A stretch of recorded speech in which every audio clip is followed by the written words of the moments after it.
Oi, pessoal, sejam todos muito bem-vindos ao nosso módulo online do curso de formação de agentes de reflorestamento. Eu sou a instrutora Georgia Rocha, sou engenheira florestal e o tema dessa aula é sustentabilidade. Então, antes de começar, eu queria esclarecer que eu deixei o tema bem generalizado mesmo, para fazer uma introdução para as turmas, para a gente conseguir balizar o conhecimento de todo mundo. Então, a gente vai acabar falando um pouquinho de tudo, um pouquinho de cada coisa. Então, vamos conhecer os conceitos fundamentais sobre o que é ser sustentável, como isso se aplica ao nosso dia a dia e como a gente pode promover, né, um futuro mais justo, equilibrado e consciente. Então, vamos começar com a base, tá? Então, o conceito de desenvolvimento sustentável ou sustentabilidade, a gente pode usar como sinônimo, não tem problema. Ele é definido como um desenvolvimento que vai ser capaz de suprir as necessidades da geração atual, sem comprometer a capacidade das futuras gerações de atenderem às suas próprias necessidades, né? Então, ou seja, é um crescimento que respeita os limites do planeta, usando os recursos naturais com responsabilidade, sem esgotá-los. Então, a gente pode entender que a sustentabilidade é essencialmente uma questão de equilíbrio e responsabilidade. A gente vai ver melhor ao longo da aula.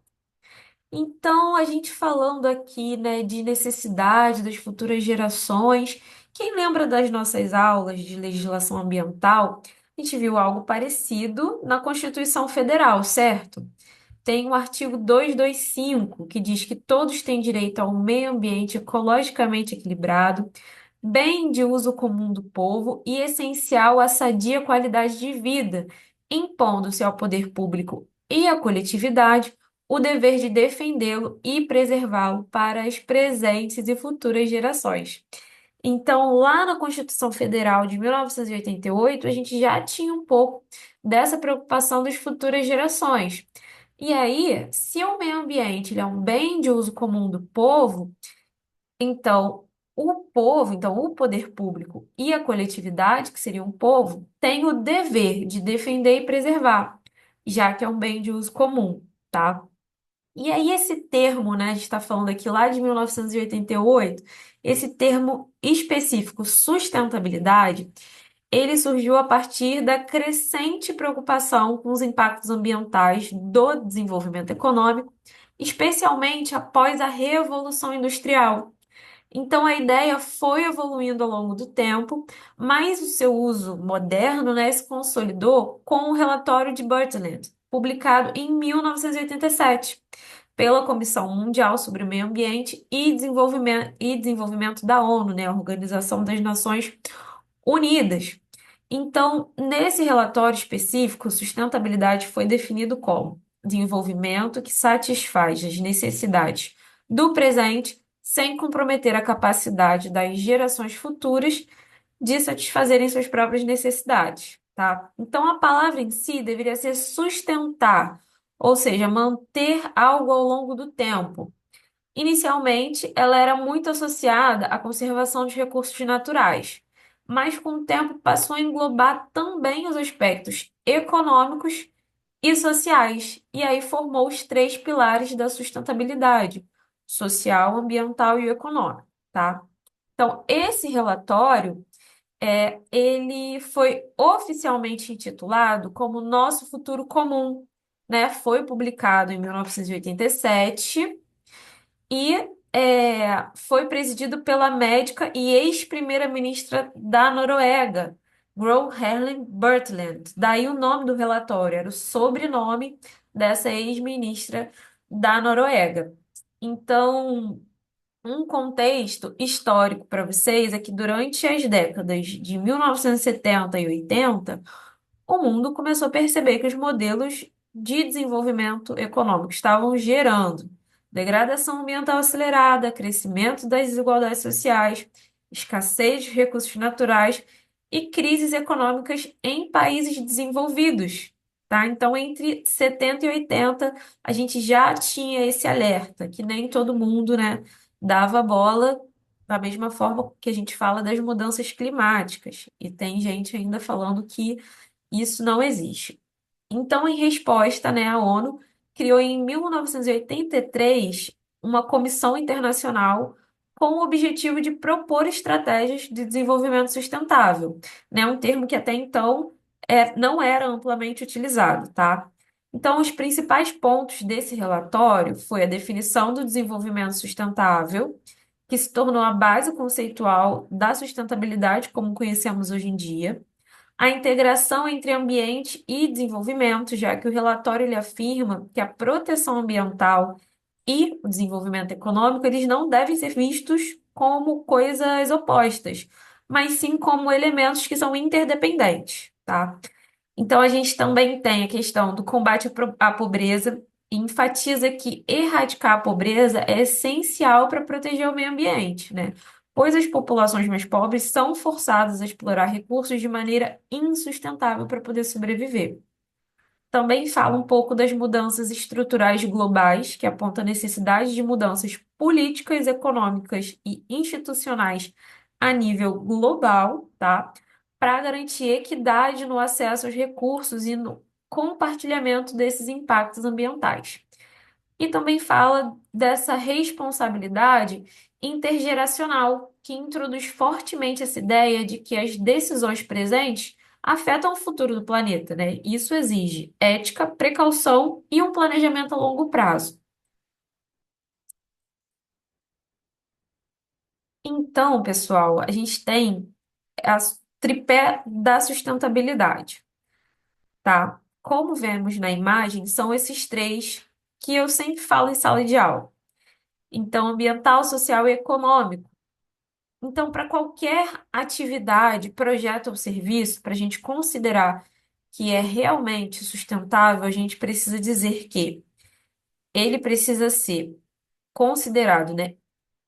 Para ser considerado, perdão, efetivamente sustentável, precisa ser socialmente justo, ambientalmente ou ecologicamente correto e economicamente viável, tá? Então, se tudo trata-se nesses três pilares, tudo isso em conjunto, vai se tratar de um caminho para garantir a qualidade de vida no presente, sem comprometer o futuro, tá? E compreender esses pilares é essencial para transformar as intenções em ações concretas. Então, a sustentabilidade de forma efetiva. Não adianta você só pensar no socioambiental e o econômico ficar de lado, tá? A gente tem que entender que tudo isso aqui tem que estar andando junto.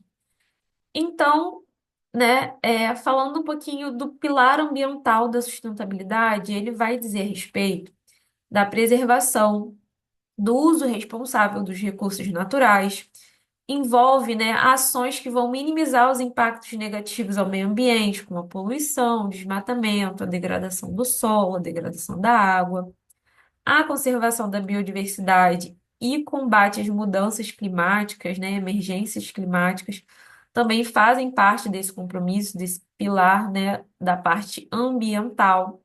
Então, é essencial promover o uso eficiente da energia, estimular fontes renováveis, gestão adequada dos resíduos sólidos, proteção de ecossistemas, né, sejam eles marinhos ou terrestres. Então, tudo isso são práticas importantes nesse conceito específico ambiental, tá?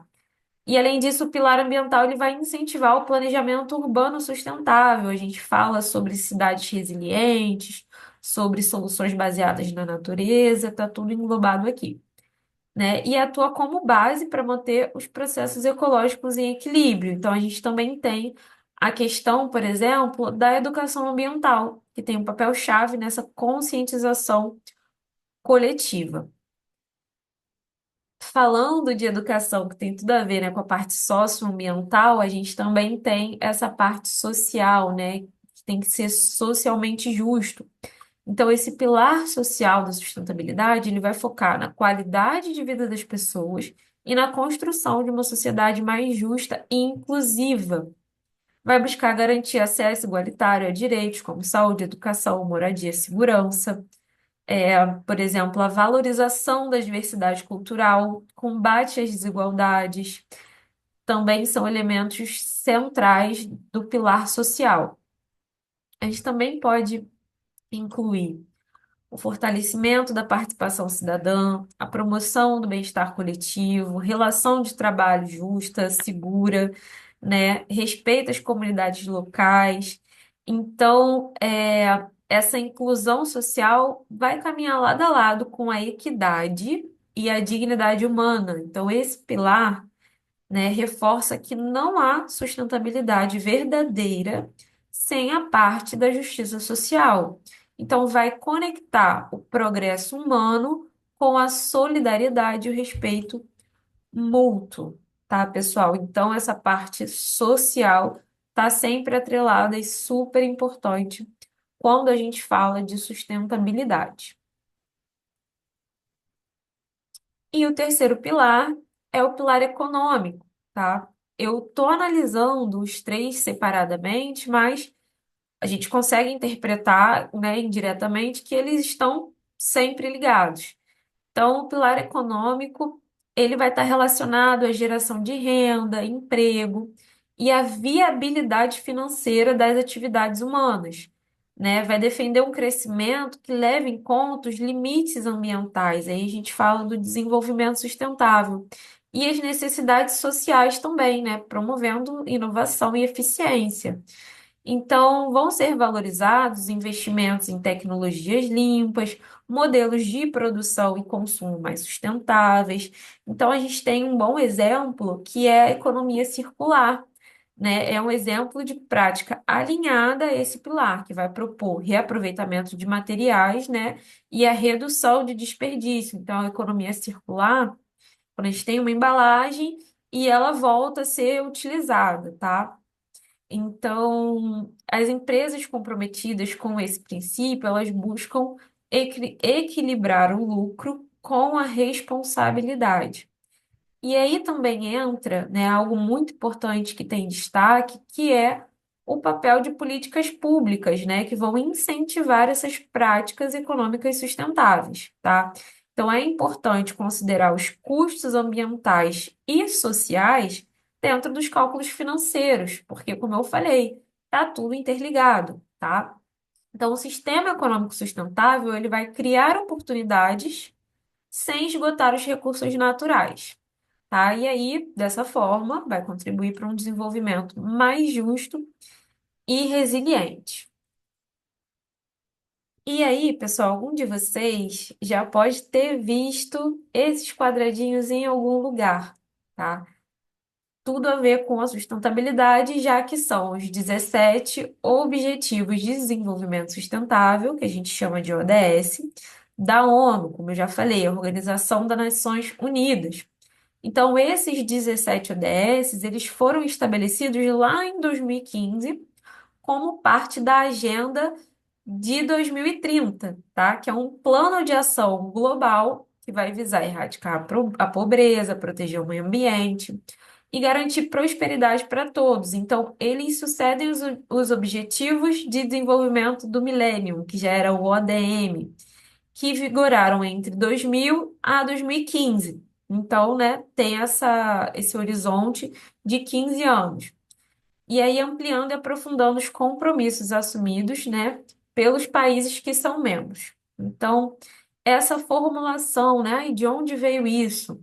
Foi resultado de um extenso processo participativo envolvendo governos, sociedade civil, setor privado e especialistas do mundo inteiro, porque isso aqui, esses 17 objetivos, pessoal, é a nível global, não é só no Brasil, não é só na América Latina, é no Brasil inteiro, não é só na Europa, é no Brasil, perdão, é no mundo inteiro, tá? Então, uma iniciativa global.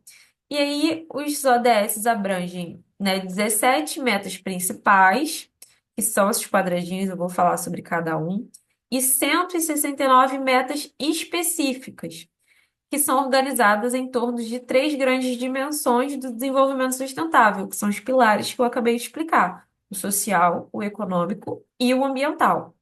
Então, entre os temas abordados, tem a erradicação da pobreza e da fome, acesso à saúde e educação de qualidade, igualdade de gênero, combate às mudanças climáticas, né, entre outros. E eu já também vou explicar. Então, essa Agenda 2030, ela reconhece que os desafios do século XXI são interdependentes e exigem ações integradas e cooperativas entre todos os setores da sociedade. Então, a gente considera que cada ODS é essencial para garantir um futuro mais justo, resiliente e equilibrado. Então, por isso que conhecer, incorporá-los às práticas pessoais, profissionais e institucionais é um passo fundamental para fazer essa transformação. Então, pessoal, tudo isso que a gente está falando, que a gente vai começar a falar, que eu vou explicar, né, pode ser incorporado ao seu pessoal, a nível institucional, a nível profissional. Então, é comum a gente ver alguma empresa dizendo quais dos 17, porque também todos os 17, né? Fica complicado. Então, quais metas ela está seguindo, o que que ela está fazendo, né? Em relatórios de sustentabilidade. Então, as empresas, principalmente empresas grandes, exemplo, né?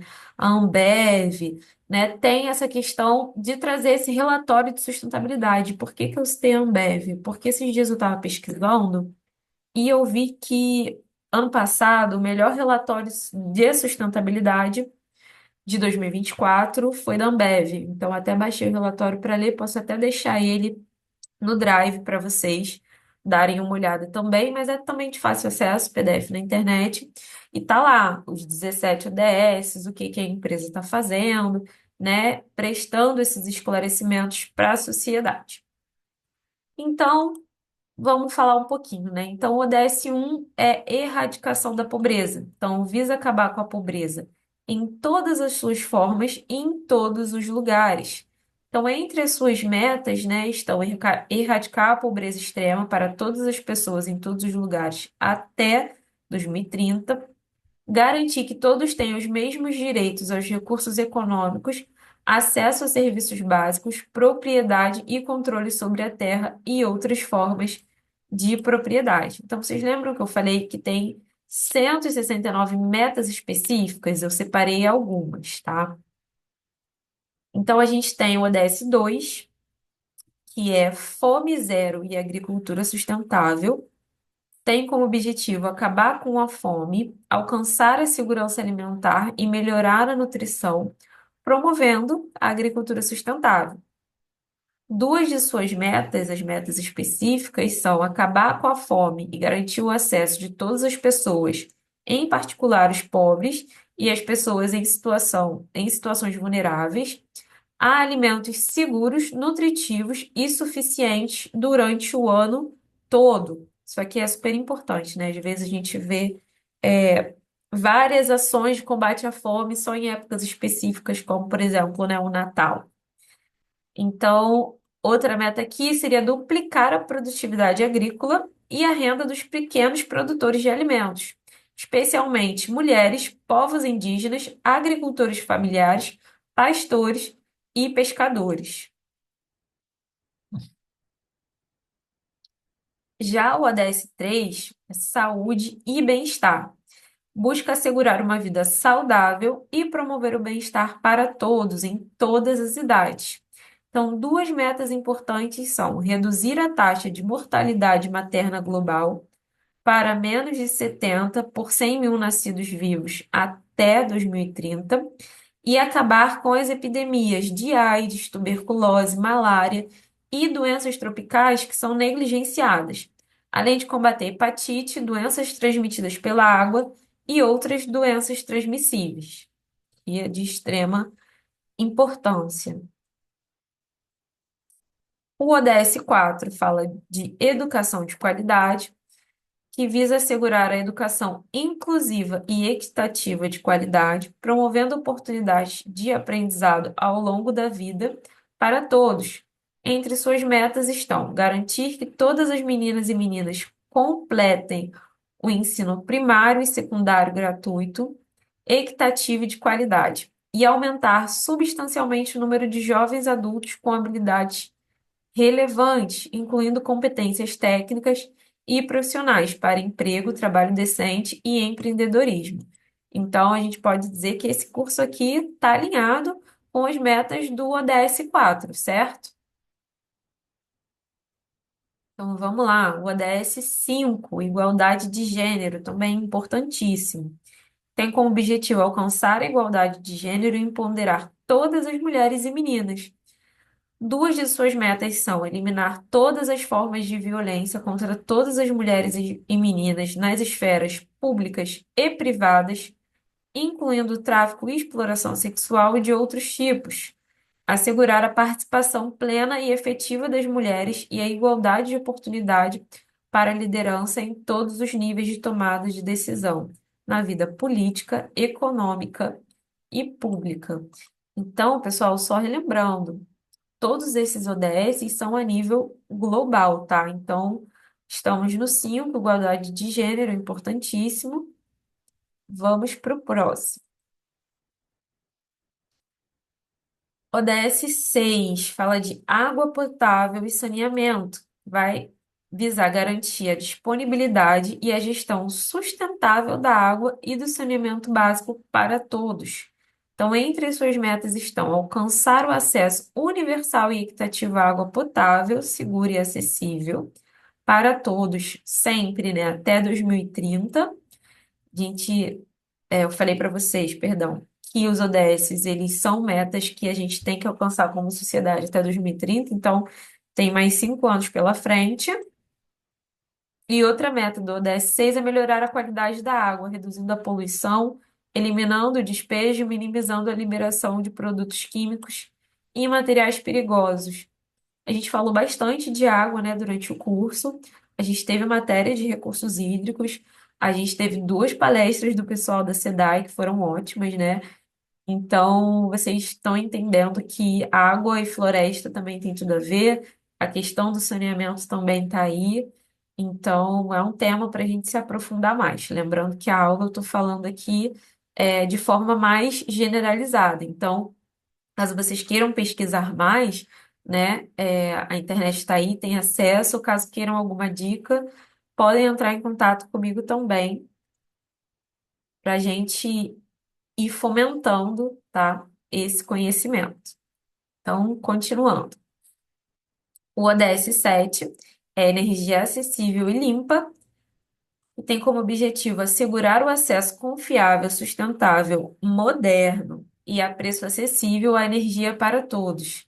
Então, acreditem ou não, em pleno 2025, ainda assim existe essa problemática de energia, tá, pessoal? Então, a gente que tem fácil acesso à água, à luz, né? Nem tanto à água, né? Que no Rio de Janeiro é problemático, vive faltando água, mas a gente não consegue imaginar que existem locais que sim, eles ainda não têm energia elétrica, né? E no Brasil, perto da gente, dentro do nosso país.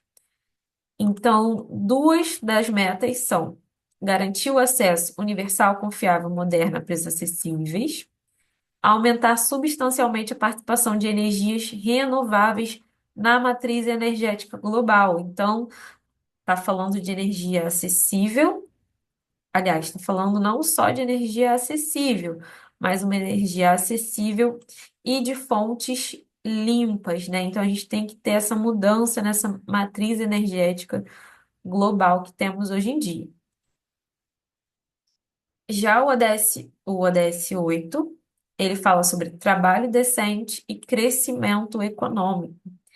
Então, visa promover o crescimento econômico sustentado, inclusivo e sustentável, emprego pleno e produtivo e trabalho decente para todos.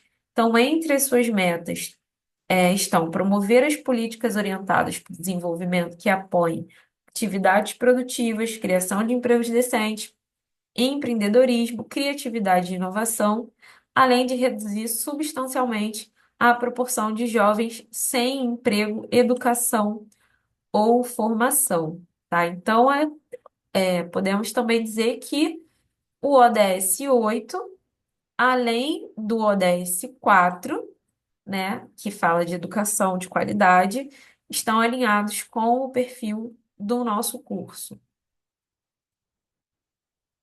Temos também o ODS 9, que fala de indústria, inovação e infraestrutura, que tem como objetivo construir infraestruturas resilientes, promover a industrialização inclusiva e sustentável e fomentar a inovação. Então, duas das suas metas é desenvolver infraestruturas de qualidade, confiáveis, sustentáveis e resilientes, incluindo infraestrutura regional e transfronteiriça, tá? Entre fronteiras, e apoiar a pesquisa e desenvolvimento de tecnologias domésticas, especialmente em países em desenvolvimento, incentivando a parte de inovação, de tecnologia e de criatividade também, tá bom, pessoal?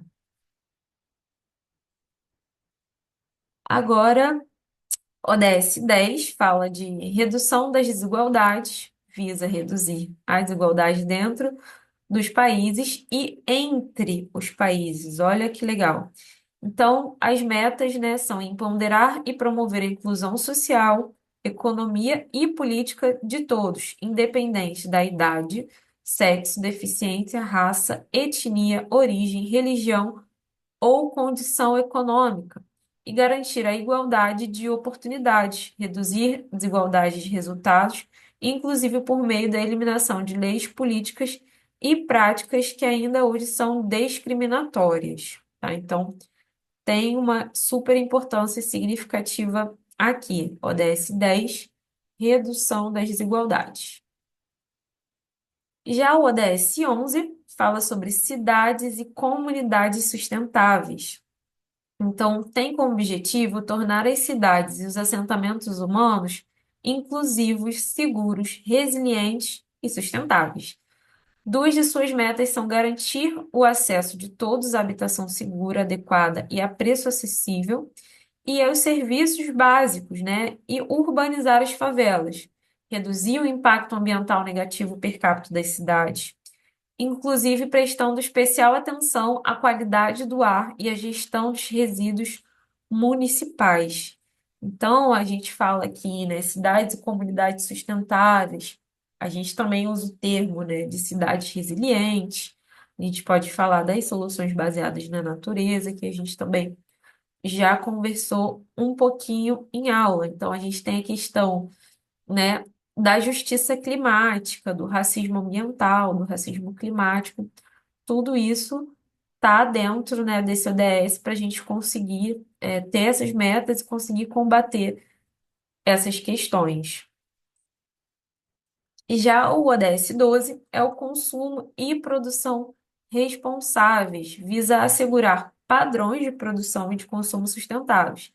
Então, algumas metas são implementar o plano decenal de programas sobre produção e consumo sustentável, com todos os países tomando medidas, sendo os países desenvolvidos na liderança, e reduzir pela metade o desperdício de alimentos per capita mundialmente. Então, tem muito, né, desperdício de alimento pelo mundo. Então, colocaram aqui como uma das metas, né, das várias metas, do ODS 12, consumo e produção responsáveis.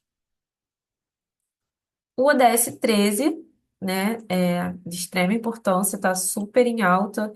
A gente fala o tempo todo, a gente vê na TV, a gente vê na internet, e isso é importante, essa divulgação ampla, tá? É, sem fake news, tá, pessoal? Cuidado com o que vocês estão acessando, com o que vocês estão consumindo. É sempre importante checar as fontes.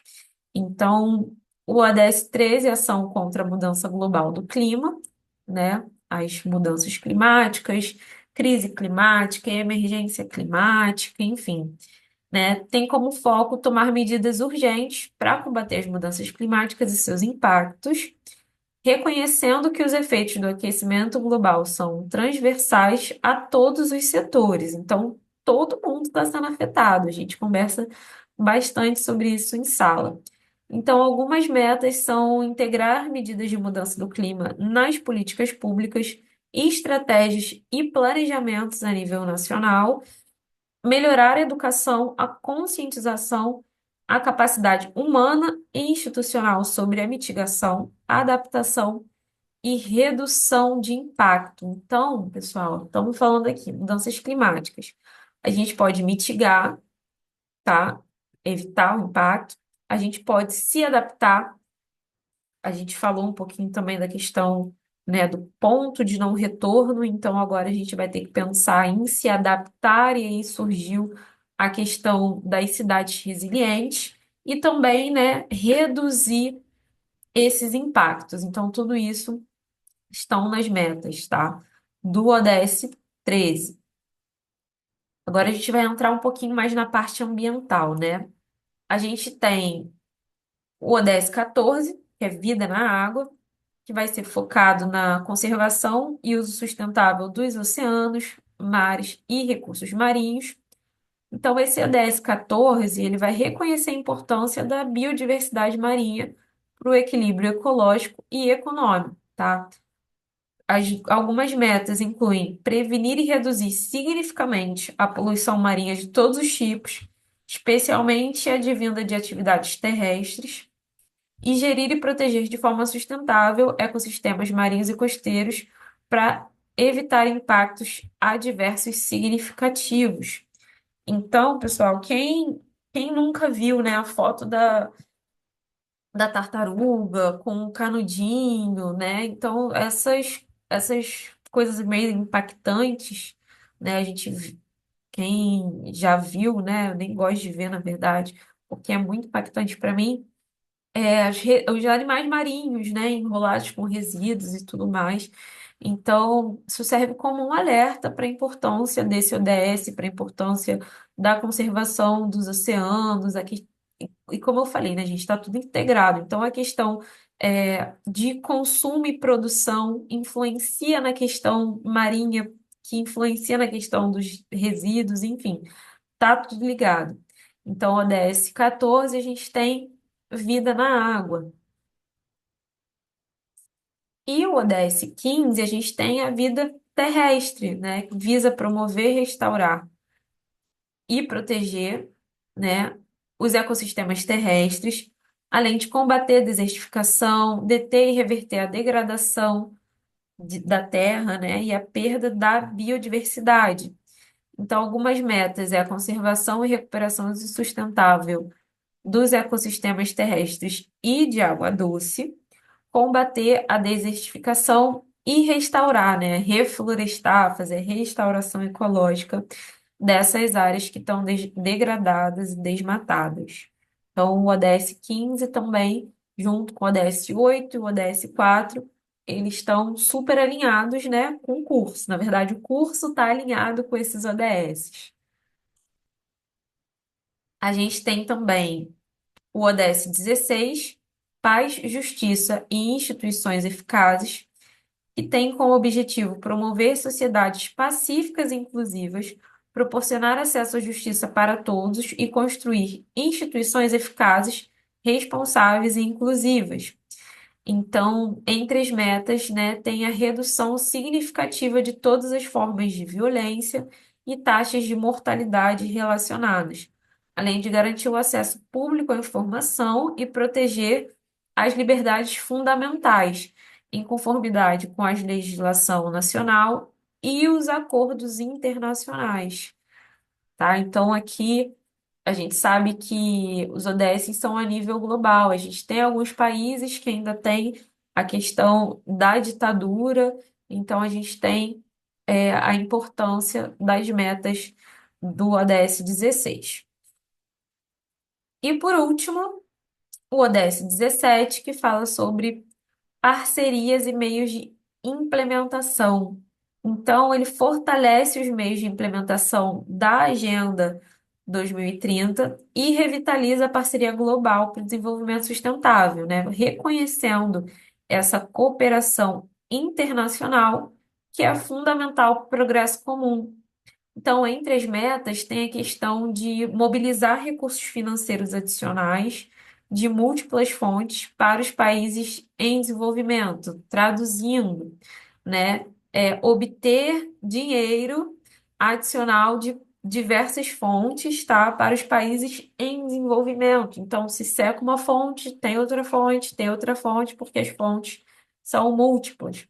Além de promover parcerias eficazes entre governo, setor privado e sociedade civil, essa sinergia que é super importante, com base em princípios e valores compartilhados. Então, pessoal, ao conhecermos esses 17 ODS, a gente pode entender que eles representam esse esforço global para promover a justiça social, proteger o meio ambiente e garantir prosperidade para todos. Então, a gente cumprir esses ODS, cumprir essas metas, exige um compromisso coletivo, ações integradas e, sempre falo também, políticas públicas efetivas, tá? Então, embora esses ODS eles tratem de metas globais, a gente pode também pensar a nível pessoal, né? Então, repensar algumas atitudes. E aí é nesse gancho que eu vou entrar em outro assunto com vocês, que é o princípio dos R's, tá? Então, a proposta, né, dos três R's da sustentabilidade, reduzir, reutilizar e reciclar, é uma diretriz prática e educativa, né, que visa minimizar os impactos ambientais causados pelo consumo excessivo e pela geração de resíduos. E aí eu já estou falando de práticas mais a nível pessoal, tá? Então, esse conceito ele é amplamente utilizado em políticas públicas, programas educativos, iniciativas ambientais, desde que ganhou força lá na década de 70, em resposta, né, a essa crescente preocupação com o esgotamento dos recursos naturais e o acúmulo de lixo, tá?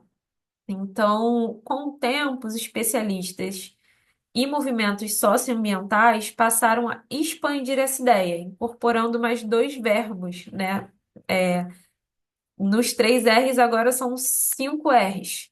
Então, os três R's são ainda, né? Reduzir, reutilizar e reciclar, adicionando mais dois R's, que é o recusar e o repensar.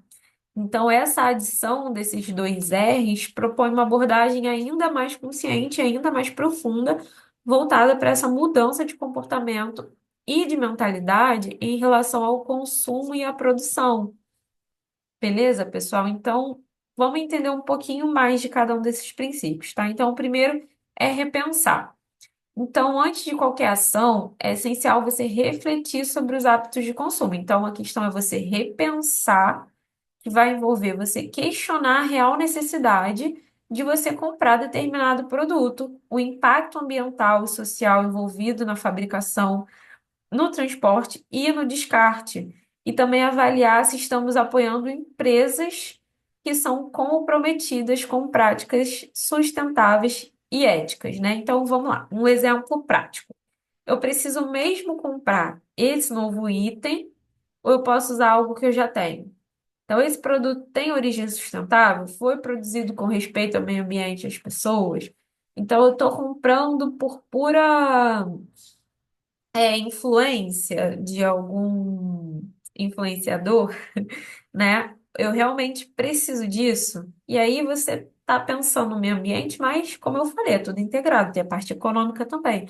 Vale a pena gastar o seu dinheirinho suado numa coisa que você não precisa? Então, a questão do repensar é isso: você repensar seus hábitos, repensar se realmente você precisa e vale a pena adquirir um produto, tá? O recusar, que é o segundo R tá ligado à tomada de decisão consciente de não consumir ou não aceitar produtos que gerem impactos negativos.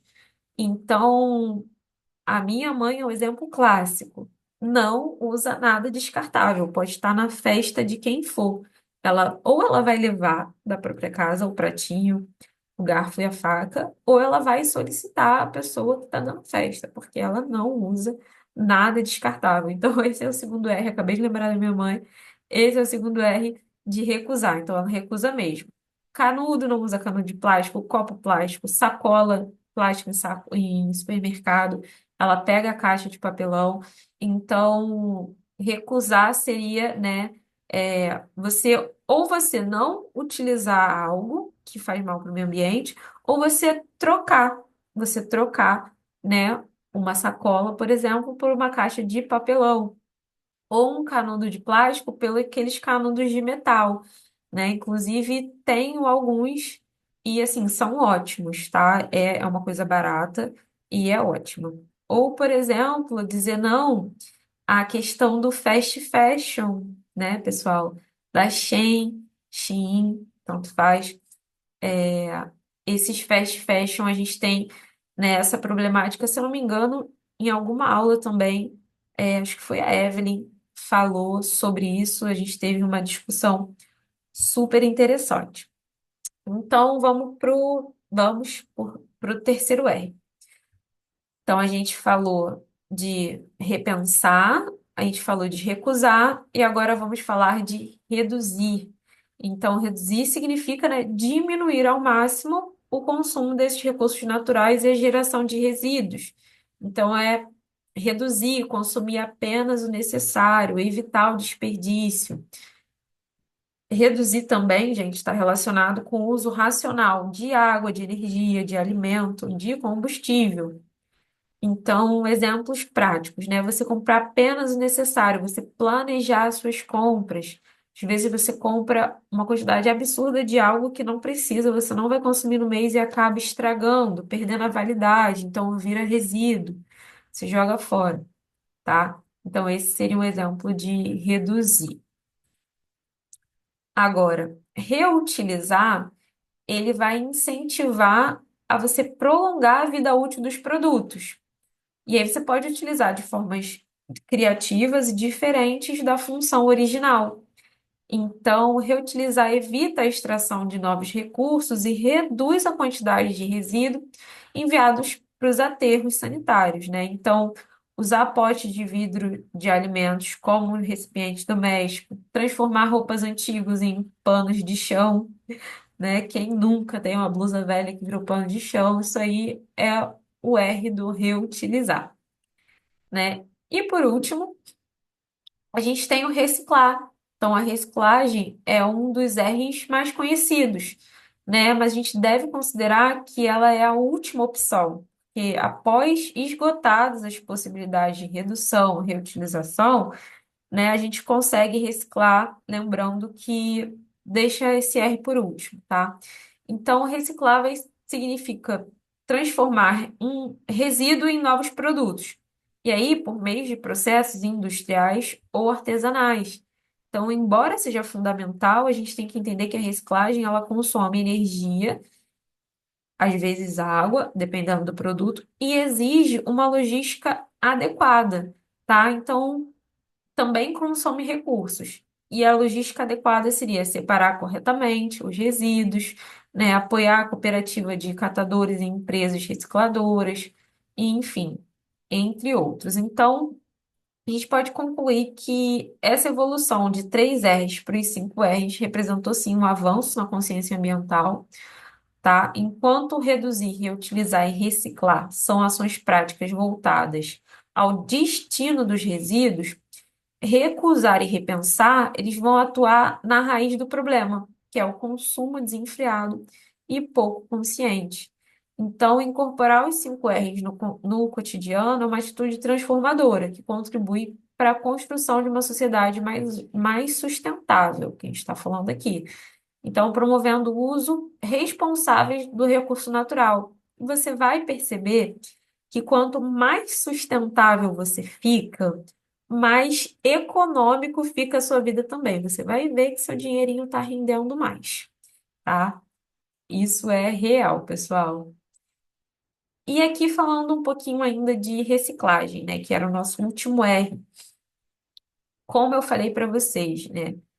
Tudo no meio ambiente tem legislação, tem classificação, incluindo as cores das lixeiras. Então, a gente tem a CONAMA 275 de 2021, que ainda está de 2001, perdão, que ainda está vigente, que ela estabelece o código de cores para identificação dos diferentes tipos de resíduos sólidos que vão ser adotados na identificação de coletores, transportadores, bem como nas campanhas informativas para a coleta seletiva. Então, essa resolução ela vem para padronizar a separação e o acondicionamento dos resíduos, e isso facilita a coleta seletiva, né, para promover a reciclagem. Então, essas cores, esses códigos, eles são amplamente utilizados pelos órgãos públicos e empresas, né, para garantir a destinação ambientalmente adequada desses resíduos. Isso aqui é a nível Brasil, tá, pessoal? Então, a gente tem, por exemplo, né, a lixeira azul, papel e papelão, a vermelha é plástico, verde é vidro, amarelo metal, né? A gente tem outras que não são tão comuns, como o preto, que é madeira, laranja, resíduos perigosos, o roxo é o lixo radioativo, o marrom é o lixo orgânico. E o cinza seria um lixo não reciclável e contaminado. Então, pessoal, agora falando um pouco de exemplos de sustentabilidade, vou abordar residencial, empresarial e público, tá? Então, a gente tem, né, essa sustentabilidade residencial, e que é um conceito que envolve práticas e soluções voltadas para a redução dos impactos ambientais no ambiente doméstico, ou seja, dentro das nossas próprias casas. Então, ao adotar essas atitudes sustentáveis em nossas casas, podemos não apenas minimizar o desperdício dos recursos, mas também contribuir para a preservação do meio ambiente, tá? Então, assim, a gente fala, é, já escutei a gente geral, tá? A sociedade escutou algumas pessoas falarem: ah, mas se eu fizer isso sozinho não vai adiantar, mas só eu fazendo não adianta.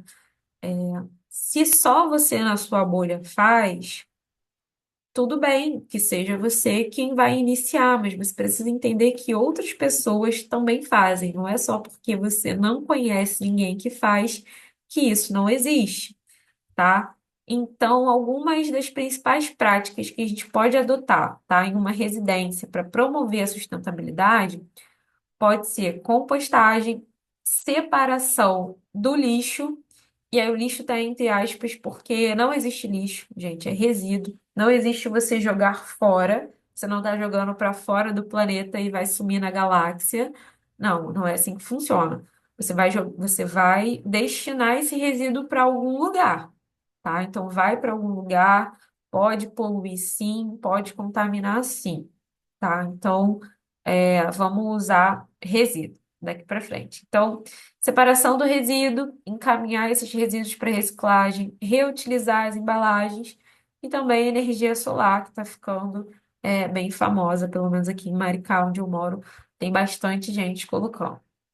Então, falando um pouquinho de cada, a gente tem a compostagem, que é esse processo de decomposição dos resíduos orgânicos, né, como restos de alimento, folhas e aparas de grama. E isso a gente transforma em composto rico em nutrientes, que pode ser utilizado para enriquecer o solo, tá? Então essa prática ela vai reduzir significativamente a quantidade de lixo que vai para os aterros sanitários. Isso ajuda na diminuição da emissão de gases do efeito estufa, como por exemplo, né, o metano. E aí a gente tem, dá para improvisar com material reciclável, tá? Composteiras e tudo mais. Posso deixar um manualzinho para vocês também no Drive, quem tiver interesse, é super interessante. Então, você faz essa compostagem dos seus resíduos orgânicos e isso tudo se transforma em adubo que você pode usar na sua própria horta, no seu próprio jardim, dentro da sua casa, tá? E sobre a separação dos resíduos, né? A gente tem que separar de forma correta, tá? Dividir em categorias, os recicláveis, os orgânicos, os não recicláveis. Então, isso vai facilitar o processo de reciclagem, né? Então, a gente também tem os resíduos perigosos, pilha, bateria, eles precisam, as lâmpadas, isso tudo precisa ser descartado de forma correta, faz muito mal para o meio ambiente você jogar isso no lixo comum, né? Então, além de você separar certinho, tem que lavar, tá? E encaminhar para reciclagem. Então, às vezes não tem coleta seletiva no município. Então, você pode encontrar ou uma associação de catadores, ou alguma empresa que faz a reciclagem. Às vezes eles coletam, às vezes você precisa levar lá. Então, isso tudo vai depender muito de onde você está, né? De como funciona no seu território. E aí, reutilizar a embalagem, tá? Então, eu acho que quem nunca pegou um pote de sorvete e botou feijão? Quem nunca pegou o copo do requeijão e usou para beber água? Então, essa prática, né, é simples, mas é poderosa. Isso reduz bastante, gente, o impacto ambiental, reduz gastos, você não vai precisar comprar pote, né? Você tem o pote de sorvete, tem o pote disso, tem o pote daquilo. Então, como eu falei, você está ajudando o meio ambiente, mas também está ajudando o seu bolso. Acho que é importante ressaltar esse tipo de coisa também. Então, a gente tem a energia solar, que é uma das fontes de energias mais limpas e renováveis que a gente tem disponível, né? E aí a gente faz essa instalação dos painéis solares no telhado e é possível gerar eletricidade a partir da luz do sol. Isso vai reduzir a dependência dessas fontes não renováveis, né, com combustíveis fósseis. E a energia solar não emite poluentes e contribui, né, para a diminuição, perdão, da emissão dos gases do efeito estufa. E está sendo bem popular porque a longo prazo gera economia nas contas de energia elétrica, né? Então, é uma solução sustentável e financeiramente também vantajosa. O primeiro investimento é alto, sim, mas depois, a longo prazo, acaba que vale a pena. Então, adotar essas práticas nesse contexto, né, residencial, compostagem, separar os resíduos, encaminhar para reciclagem, reutilizar as embalagens, né, vai demonstrar um compromisso com a preservação do meio ambiente e acaba que incentiva outras pessoas também a te imitar, né, a tomar as mesmas atitudes dentro das suas próprias casas. E aí, agora falando um pouco de exemplos de sustentabilidade, né? Voltado mais para a gente falou do residencial, agora a gente vai falar um pouco mais do poder público, né? Então, primeiro, a gente tem a questão das políticas públicas, né? Voltadas para a sustentabilidade. Então, para promover a preservação ambiental a larga escala, conscientização. Então, incentivar comportamento e decisões que reduzem os impactos equilibrando o desenvolvimento econômico com a conservação de recursos naturais. Então, a gente tem aqui três exemplos, que é a coleta seletiva, o IPTU verde e o ICMS ecológico. Vou explicar um pouquinho cada um deles para vocês. Então, a coleta seletiva, a gente já falou um pouco, é uma política pública que visa separar os resíduos recicláveis dos orgânicos e dos não recicláveis, facilitando esse processo. Então, geralmente, né, é uma prática feita em nível municipal, tá? Nem todo município tem, tá? Infelizmente, mas quem gere é a prefeitura da cidade. Mesma coisa o IPTU verde, mesma coisa o ICMS ecológico. Então, o IPTU verde, ele é uma política que oferece incentivos fiscais para proprietários de imóveis que adotem práticas sustentáveis em suas propriedades. E aí isso vai incluir a instalação de sistema de energia solar, então você pode ter desconto no seu IPTU, a utilização de materiais de construção ecológicos, implementação de jardim vertical, gestão eficiente do uso da água, por exemplo, a captação de água da chuva. E essa ideia é estimular o engajamento da sociedade com práticas que contribuam para a preservação ambiental. Então, vai oferecer uma redução no imposto, como recompensa por essas ações que promovem a sustentabilidade.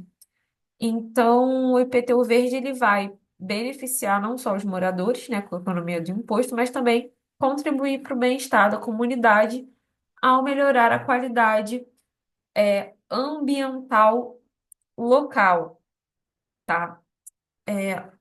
Atravessei um pouco falando do IPTU verde, mas eu trouxe um vídeo para vocês sobre coleta seletiva. Então, vamos assistir rapidinho esse vídeo, depois a gente volta a falar um pouco do IPTU. Como funciona a coleta seletiva? Para onde vai todo aquele lixo coletado na frente das casas? Será que vai tudo para o mesmo lugar? Se você quiser entender essas questões e como funciona a coleta seletiva na prática, é só ficar aí que a gente vai te explicar agora. A coleta seletiva é um método de recolhimento e destinação do lixo, onde os resíduos recicláveis vão para a reciclagem e os demais resíduos são descartados. Para ter um sistema de coleta seletiva funcionando, primeiramente é preciso que o governo do município elabore um plano detalhando como será a coleta seletiva naquele município. Esse plano vai servir para orientar a implantação de todos os elementos necessários para que a coleta seletiva ocorra de fato e seja eficiente. Com o plano elaborado e a coleta seletiva funcionando, podemos dizer que, de modo geral, ela funciona da seguinte forma. A primeira etapa é os cidadãos realizarem a separação do lixo dentro de suas residências e estabelecimentos, colocando os resíduos recicláveis em uma lixeira e os não recicláveis, também chamados de rejeitos, em outra lixeira.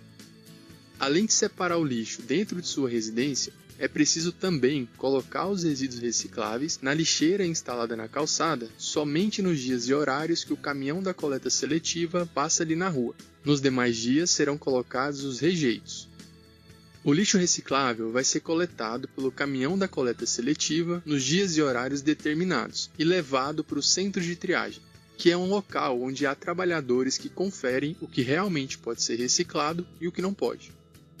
Geralmente, tanto a coleta dos resíduos recicláveis quanto o trabalho feito no centro de triagem são realizados por cooperativas de reciclagem cadastradas junto à prefeitura. Os resíduos que os trabalhadores do centro de triagem separaram como recicláveis são vendidos para indústrias de reciclagem. Essas indústrias vão transformar esses resíduos em matéria-prima, que será utilizada para produzir novos produtos. Já os resíduos não recicláveis, gerados nas residências e estabelecimentos da cidade, geralmente são coletados por caminhões da coleta pública municipal, ou seja, caminhões da prefeitura mesmo, e destinados para um aterro sanitário, ficando lá até se decomporem. Infelizmente, no Brasil, muitas cidades não têm aterro sanitário e acabam destinando seus rejeitos para um lixão, o que causa impactos ambientais bem graves. Se você quiser entender mais sobre esses impactos, é só clicar no link do vídeo aqui do card. Com base em tudo que foi mostrado, a gente pode resumir a coleta seletiva da seguinte forma. Primeiro, o lixo é separado dentro de cada residência ou estabelecimento. Depois, os resíduos recicláveis são coletados e utilizados para a produção de novos produtos. Já os rejeitos são coletados e levados para o aterro sanitário. Se esse vídeo te ajudou de alguma forma, deixa seu like e compartilha para que ele também ajude outras pessoas. Além disso, deixa aí nos comentários. Pessoal, vídeo do YouTube, tá? O link vai estar na descrição desse vídeo também, caso alguém queira assistir de novo. Então, vimos sobre coleta seletiva, né? Então, relembrando que a coleta seletiva ela vai ser diferente em cada município e o responsável é a prefeitura. Então, a gente atropelei, né? Falei um pouquinho do IPTU verde e queria mostrar para vocês. No estado do Rio de Janeiro, a gente tem alguns que eu tenho certeza que tem IPTU verde, Maricá, Teresópolis, Miguel Pereira, Cabo Frio e Seropédica. Então, tem as leis municipais, né? Aqui listadas, de Maricá de 2015, Teresópolis 2019, Miguel Pereira 2013, Cabo Frio 2012 e Seropédica 2014. Então, cada município vai estabelecer quais práticas sustentáveis vão ser consideradas para ter essa redução, né, nesse imposto do IPTU. Então, é diferente para cada município, da mesma forma, a coleta seletiva. Um videozinho aqui do IPTU verde para a gente entender melhor também. Você já ouviu falar em IPTU Verde? É um programa municipal que dá descontos para contribuintes que adotam práticas sustentáveis em sua propriedade urbana. Funciona assim: quanto mais seu imóvel contribuir para a adaptação à mudança do clima, menor será o imposto. Para receber o incentivo do IPTU Verde, seu imóvel deverá adotar medidas, como, por exemplo, sistemas de captação e tratamento de água de chuva e ou de reuso de água, construção de telhados e contenções verdes, preservação de áreas permeáveis maiores do que as exigidas pelo município, instalação de sistema de captação de energia solar, criação de bosques e hortas e controle da pegada de carbono. Salvador lançou o IPTU Verde em 2015. Na capital baiana, varia de 5% a 10% o desconto no imposto de imóveis que contribuem para a adaptação à mudança do clima. O programa segue sendo aperfeiçoado.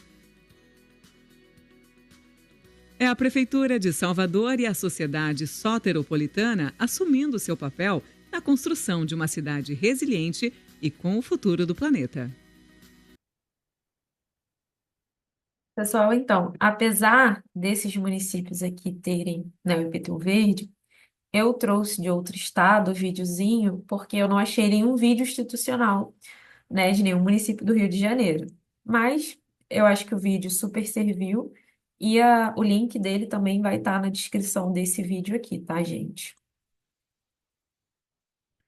E agora falando um pouco de ICMS ecológico, que é uma política pública que distribui uma parte da arrecadação do ICMS, que é o Imposto sobre Circulação de Mercadorias e Serviços, para os municípios que adotam medidas ambientais positivas, como a preservação de áreas de proteção ambiental, a gestão de resíduos sólidos e apoio aos projetos de sustentabilidade. Então, o objetivo dessa política é incentivar os municípios a se engajarem em ações de preservação ambiental, pois quanto mais ações sustentáveis o município realiza, maior será a sua participação na arrecadação do ICMS, tá? E o ICMS, ele é uma forma de promover a descentralização da gestão ambiental e fortalecer a sustentabilidade em nível, né, local, permitindo que os municípios invistam em melhorias ambientais que beneficiem diretamente seus habitantes. Então, essas políticas públicas, elas são essenciais para a construção de um futuro mais sustentável. Então, falamos de IPTU verde, de coleta seletiva e agora ICMS ecológico. O ICMS, ele tem mais uma questão, tá, gente? É, não se assustem, tá? Então, relembrando, é uma lei que incentiva os municípios a preservarem o meio ambiente. Então, eles têm um critério de conservação ambiental, tá? Então, vai repassar anualmente aos municípios o valor correspondente a 2,5, né, por cento da parcela do ICMS.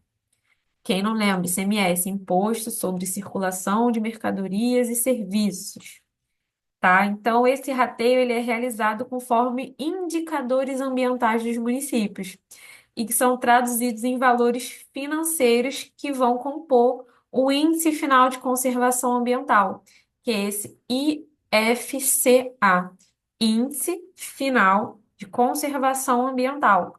Então, a gente tem esse cálculo aqui matemático, a gente tem essa legenda, IRMA, Índice Relativo de Mananciais de Abastecimento, IRTE, Índice Relativo de Tratamento de Esgoto, IRDL, Índice Relativo de Destinação Final de Resíduos Sólidos Urbanos, IRRV, Índice Relativo de Remediação dos Vazadouros, IRAP, Índice Relativo de Áreas Protegidas, e IRAPM, Índice Relativo de Áreas Protegidas no âmbito municipal.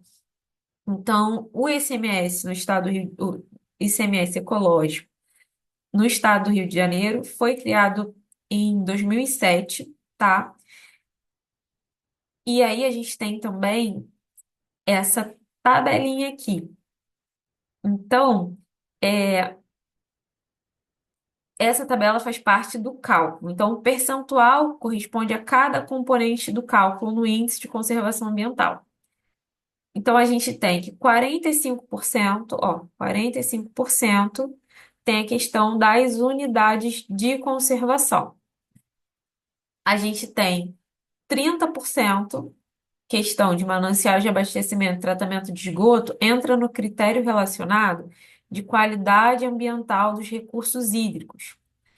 Já disposição final e adequação dos resíduos vai entrar 25%, que vai ser remediação de vazadouros e destinação de resíduos sólidos, tá? Então, esse cálculo aqui, IFCA, ele é recalculado a cada ano.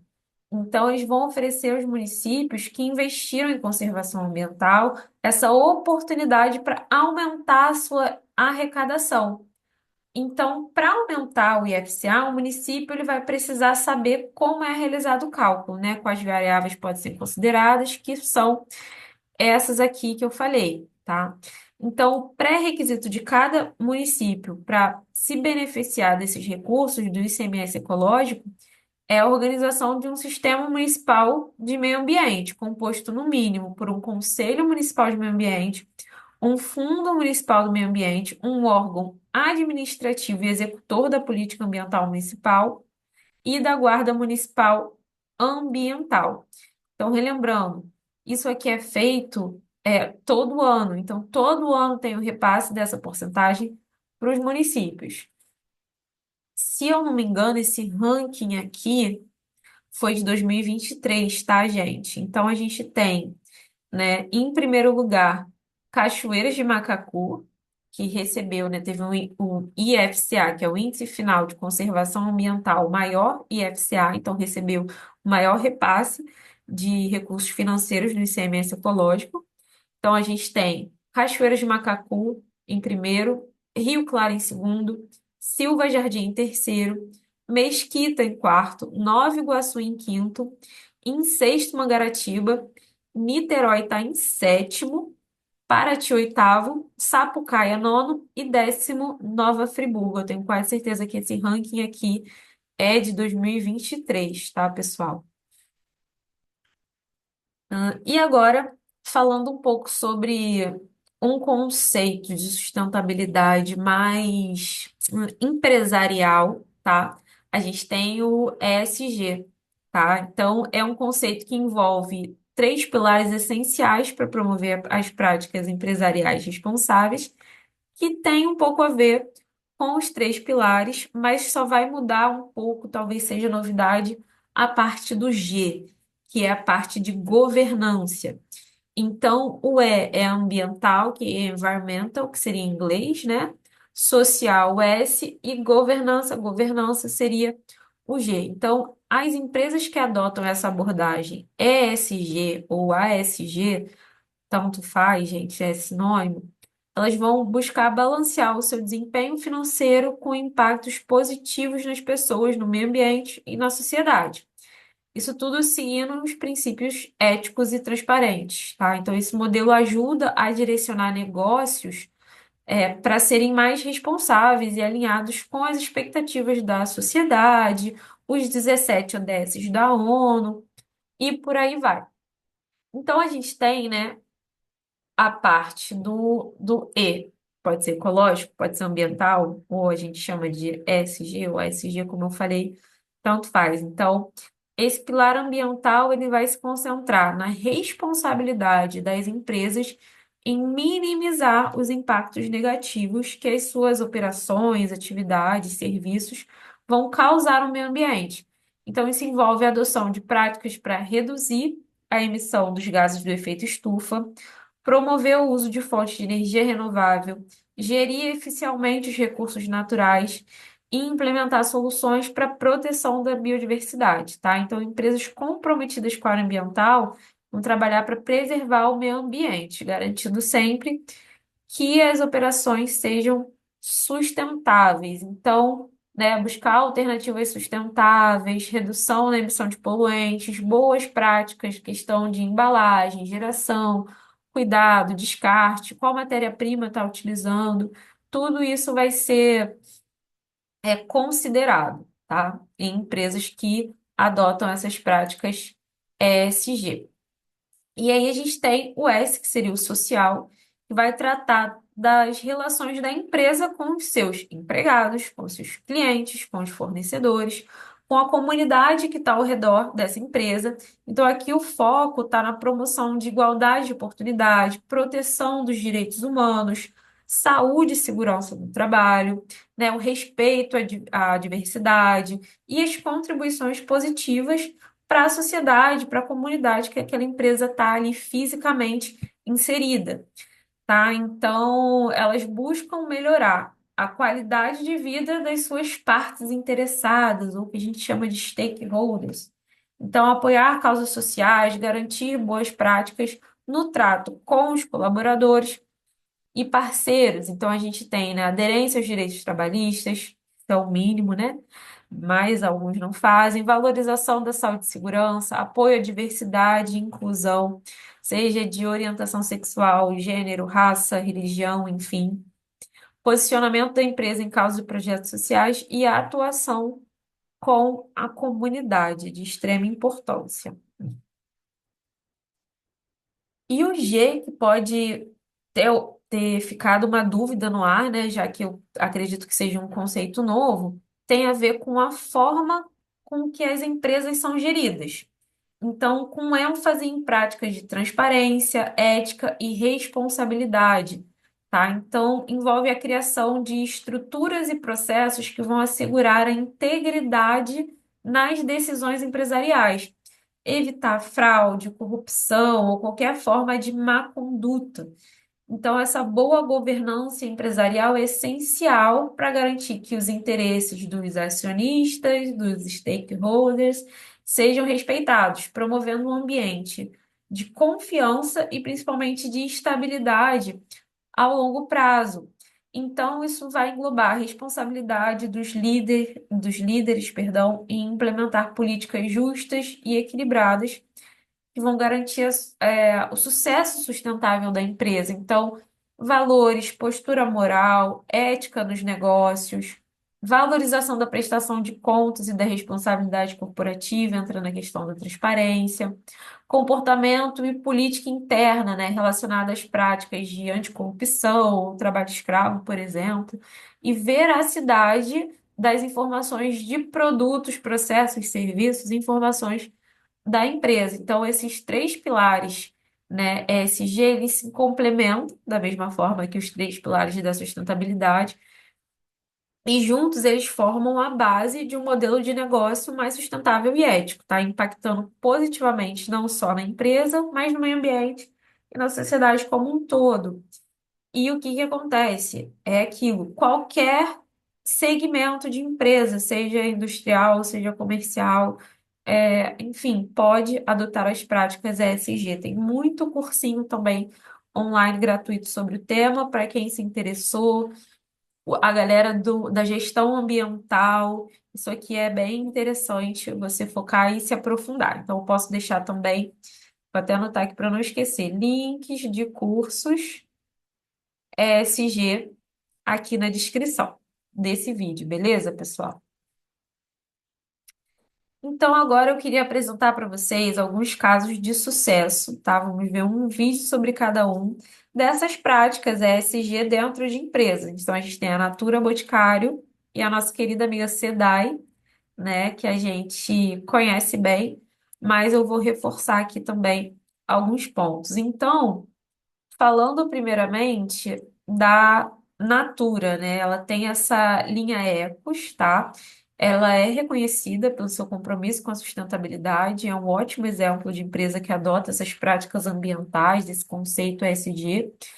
E essa linha Ecos, ela tem um impacto socioambiental muito grande, que ela é uma linha que utiliza ingredientes naturais, tá? Da biodiversidade brasileira, priorizando o uso de matérias-primas que são provenientes de fontes renováveis e com práticas que vão respeitar as comunidades locais. Lembrando que não é publi, não estou recebendo um centavo nem de Natura, nem de Boticário, tá, gente? Então, separei um videozinho aqui para vocês terem ideia da dimensão de como é esse trabalho.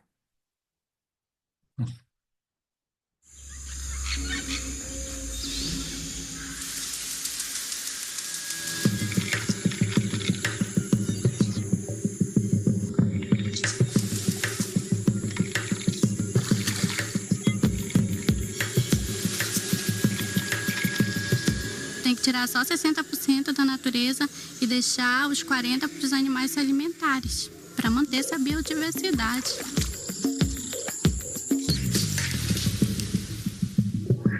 A venda da nossa semente, ela trouxe liberdade, independência. Maior riqueza, a natureza para nós. Usufruir dela, preservar, cuidar dela.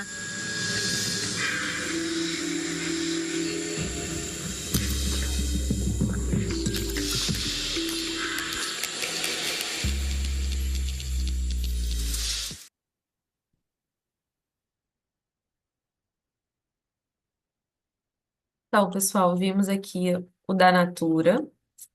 Agora, a Boticário é o Boti Recicla e tem demonstrado esse compromisso, né, com a sustentabilidade por meio dessa iniciativa que visa estimular a reciclagem de embalagens de cosméticos.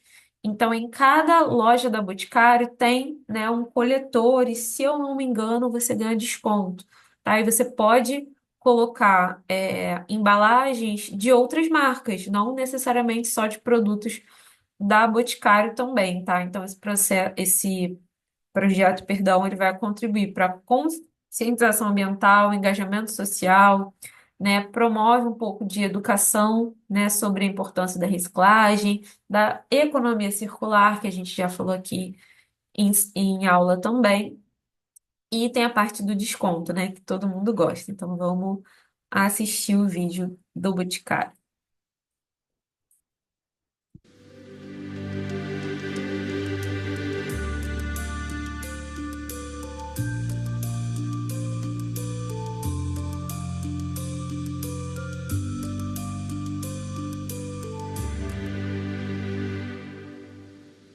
Nós tínhamos que fazer alguma coisa.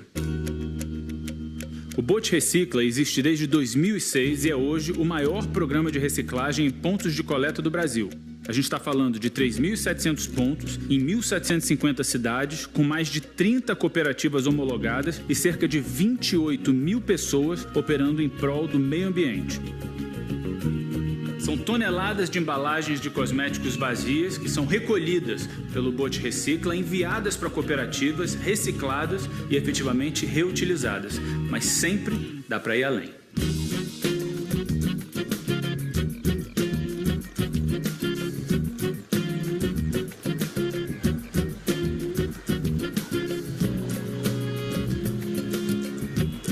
Eu estava passando, vi essa vitrine lotada de frascos vazios, levei um susto até, falei, o que é isso? Quando eu vi que era uma conscientização de quanto lixo a gente produz em menos de um segundo, chamou mais atenção ainda. Aí choca, né? Porque a primeira coisa que a gente pensa é pra onde vai tudo isso. Você traz as suas embalagens antigas, eles recolhem e você ainda ganha um descontinho para poder comprar produtos novos. É muito amor. Nós, como influenciadores, recebemos coisas todos os dias, os famosos recebidos. E a pergunta é, para onde vão os despejados? As coisas que a gente não quer mais, os produtos que acabaram. E é muito legal ver uma marca como o Boticário ter esse olhar para isso. Ter processos sustentáveis desde as embalagens até a estrutura das próprias lojas, isso é o real amor pelo próximo e pelas futuras gerações.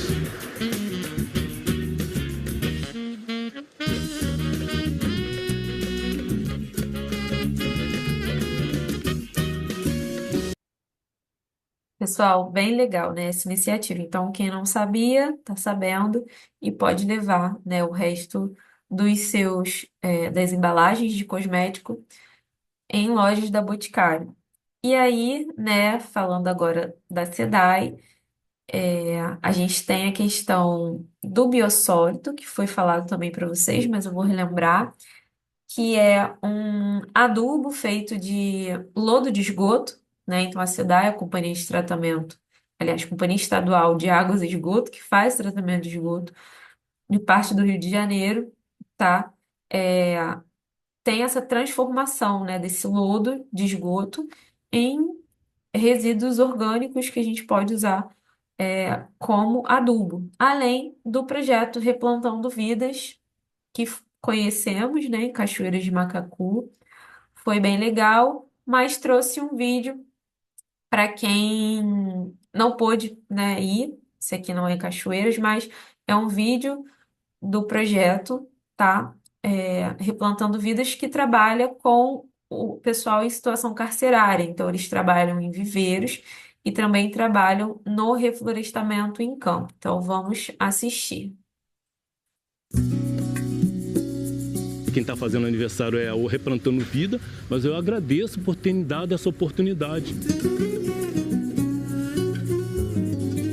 Eu estou na companhia da SEDAI já há 34 anos. Cheguei na SEDAI, em Nova Iguaçu. Lá eu trabalhava na operação e na manutenção. Eu trabalhava no setor do Laranjal, setor de tratamento de água, ali em São Gonçalo. Fiquei mais ou menos ali uns 3 anos. Aí veio o programa Replantando Vida. Hoje o Replantando Vida, vou dizer que é como se eu tivesse renascido. Aí eu falei assim, poxa, eu trabalhava no tratamento da água, agora eu estou trabalhando num programa onde eu protejo as margens do rio que leva essa água para o tratamento. A gente aqui procura orientar eles chegam aqui com os problemas deles, porque eles vieram do passado, do erro, se culpando do que ele fez. Eu estou reflorestando e ao mesmo tempo eu estou ajudando a ressocializar um camarada que estava lá no sistema penitenciário preso, não sabia o que fazer e o programa entrou, deu essa oportunidade para ele. Eu vou ajudar a ressocializar esse cara, eu vou ajudar a fazer com que ele volte à sociedade e a sociedade aceite ele como cidadão que ele era antes de cometer o crime dele. É que esse programa tenha muita saúde, tenha muitos anos de vida e que abram portas, mais e mais portas para outras pessoas chegarem e abraçarem ele como eu abracei ele.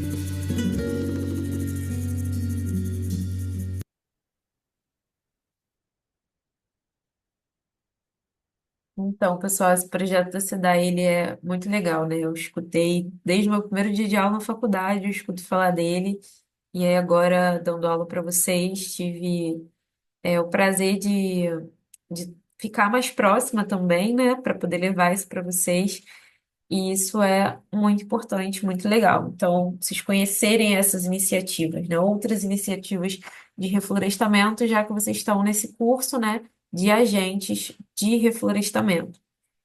Então, pessoal, agora mudando um pouco de assunto, né?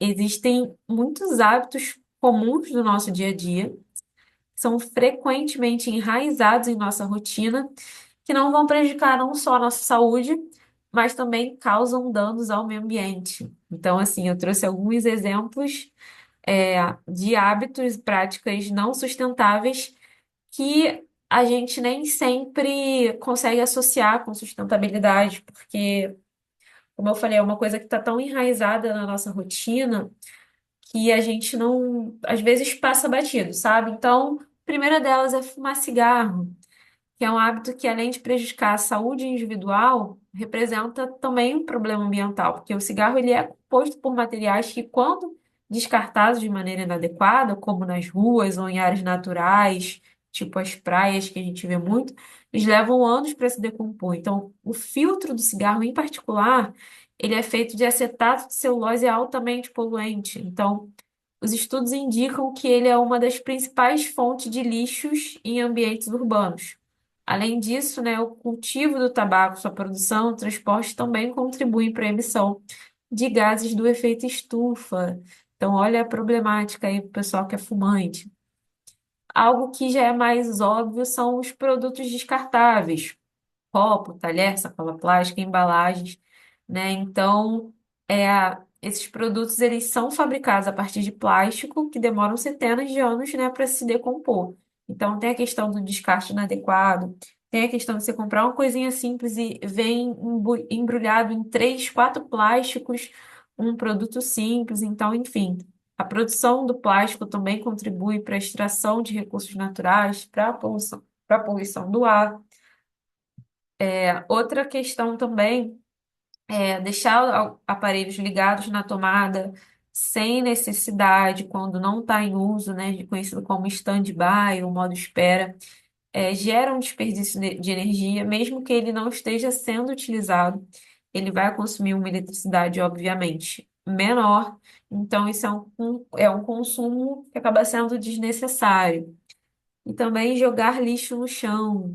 Acho que a Eu nem preciso explicar esse daqui, né, gente? Por favor, não façam isso na minha frente. E outro tipo de prática que a gente tem, que a gente pode pensar que não é sustentável, é comer carne vermelha em excesso. Comer carne vermelha em excesso todos os dias, né? Especialmente quando essas carnes são provenientes, na maioria das vezes sim, de sistemas de produção intensivo, porque tem um impacto ambiental considerado. Considerado não, gente, perdão, considerável. Então, a produção de carne ela vai exigir grandes quantidades de recursos naturais, água, terra, energia. Então, gera uma significativa emissão de gases do efeito estufa, tá? Principalmente o gás metano.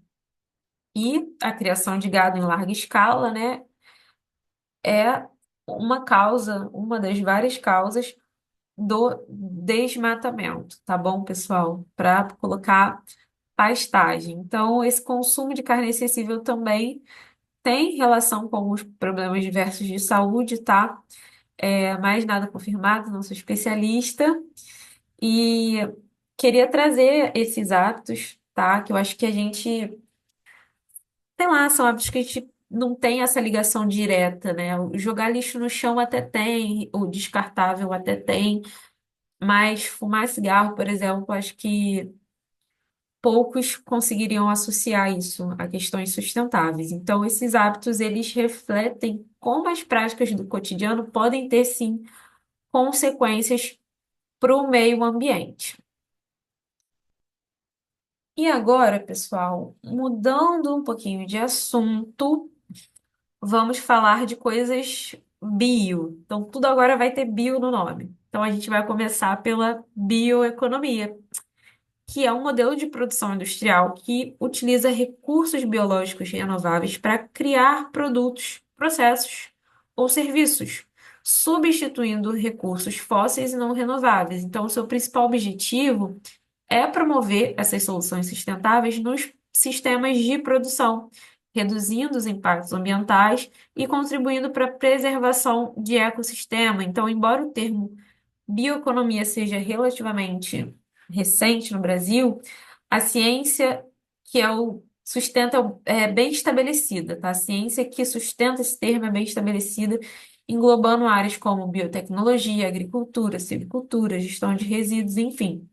E busca impulsionar a inovação, gerar novos empregos, impulsionar o crescimento econômico, tudo de forma mais sustentável, se alinhando com as necessidades atuais de preservação e usos eficientes dos recursos naturais. Então, vou trazer algum termo bio novo, dar uma leve explicada e um videozinho pra gente assistir junto. Vamos lá.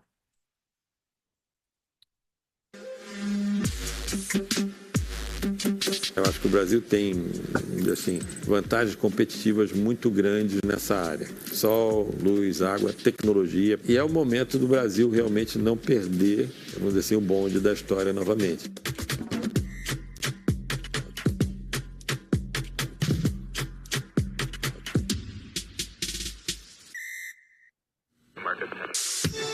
Imagina que você tem um desafio gigantesco de mudar a matriz da economia, não só porque não dá mais para fazer as coisas como fizemos até aqui, já está mais que claro que a Terra simplesmente não dá conta desse ritmo, mas porque você tem uma oportunidade que ninguém mais tem na corrida pela economia verde.